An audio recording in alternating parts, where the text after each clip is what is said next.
আল্লাহর কসম, আমি আব্দুর রাজ্জাক বিন ইউসুফ আলহামদুলিল্লাহ কোরআন হাদিস মোটামুটি ভালোই বুঝি, আর আমি খুব দক্ষতার সাথে পড়ানোর চেষ্টা করি। একটা ক্লাসে যদি 500 ছাত্র থাকে, আমি যদি ক্লাসে ঢুকি, একটা ছেলে যদি আরেকটা ছেলের গায়ে এভাবে হাত দিয়ে চিমটি কাটে, আমি শিক্ষকতাই করবো না।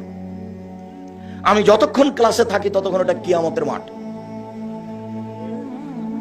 এরপরেও আমি বলছি, আমি টুটা ফাটা যেটুকু কোরআন হাদিস বুঝি, তাতে মেয়ের বাপের 10টা টাকা খরচ হবে বিবাহের শুরু থেকে শেষ পর্যন্ত, এর কোনো প্রমাণ কোরআন হাদিসে নাই। এমনকি মনে হচ্ছে যে বরযাত্রী নিয়ে বিবাহ করতে গেছে, তো তোমার শ্বশুর লজ্জায় পড়ে 20টা বরযাত্রী আছে, 10টা ডুলি বিবি আছে, সবার জন্য খাবার রেডি করেছে, উচিত হবে বের হয়ে চলে আসার সময়তে, আব্বা আপনার তো কিছু খরচ হয়ে গেছে, 50,000 টাকা থাকলো আপনার কাছে। আমার এই কথা কি বুঝতে পেরেছেন? তার মানে খরচের কোনো পথঘাট মেয়ের বাপের বোঝা যায় না।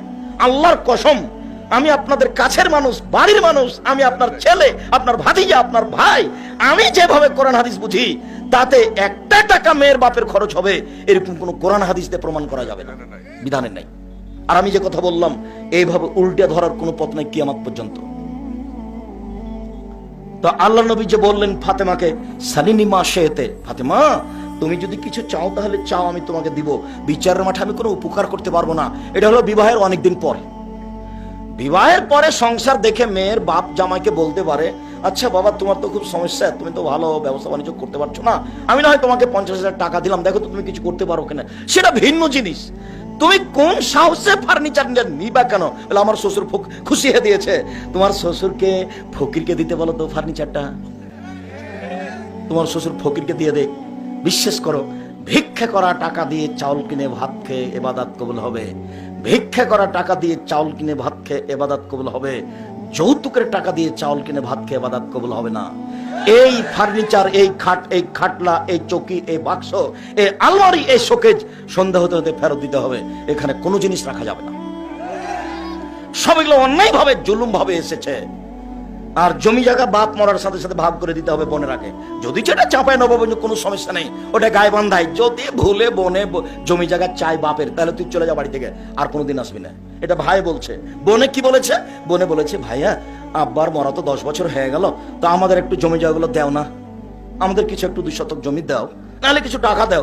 তখন বলছে মুখ খুলবি না, আর যদি কোনোদিন টাকা চাইস তাহলে এই বাড়িতে উঠতে পাবি না। অথচ আমি বক্তব্যে বলেছি যে 15 বিঘা জমি রেখে বাপ মারা গেছে, একটা ছেলে একটা মেয়ে, তো ছেলে নিবে 10 বিঘা আর মেয়ে নিবে 5 বিঘা। সকালে ছেলে নিবে, বিকালে মেয়ে নিবে, এর প্রমাণ নাই। কিভাবে নিবে? একসাথে নিবে। 5 মিনিট পরে নিতে হয়ে প্রমাণ করা যাবে না। যদিচ আমরা 2 ভাই, আমার ছোট ভাই বরিশাল মডেল কলেজের শিক্ষক, আমি এভাবে রাস্তাঘাটে ঘুরে বেড়াই ভবঘরা হয়ে, যেভাবে দেখছেন। তো আমার বাপকে মাটি দেওয়ার পরে জমি জায়গা ভাগ করে দিয়ে আমরা রাতে খাওয়া দাওয়া করেছি। যদিচ আমি জমি একটু চিনি, আমার ছোট ভাই চিনেই না, আজও নয়। ওই বোনের সামনে করে খাই, ওটা না কোনো হিসাব করি না। আমার মাও আমাদের হিসাব করাটা ভালোবাসত না বলে আমার মনে হচ্ছে। আমরা একটু বললে আমার মা মনে হয় যে একটু কষ্ট পেত, তা আমরা কিছুই বলতাম না। যাকগে, তা আমার মা চলে গেছেন, প্রায় বছর পারে হয়ে গেল, তা আমরা এ নিয়ে কিছু বলি না, আমরা কিছু বলতেই যায় না। দেখা যাক, মা যেভাবে ভালোবাসছিল সেটাই থাকে। একটু কিছু বললে মনে হতো মা মনে হয় কষ্ট পাচ্ছে, এরকম একটা ভাব মনে হতো। একদিন বলতো, তোমরা তো পয়সাপাতি খরচ করেছো অনেক পড়াশোনার ব্যাপারে, ওরা তো তত পয়সাপাতি খরচ করেনি, এইভাবে বলতো। তখন আমি বুঝতে পারতাম যে এখানে ব্যাপার কিছু আছে। অতএব যাক, এই নিয়ে কোনো কথাই নেই। মা কষ্ট পাকে এটা আমি চাই না। কারণ আমার খুব ধারণা কাজ করতো যে মার কথা আমি মেনে চলবো। এখন যদি বলে চাকরি ওকে ছেড়ে চলে আসো, এখনই ছেড়ে চলে আসবো। উঠতে বললে উঠবো, বসতে বললে বসবো, যা হবে হবে।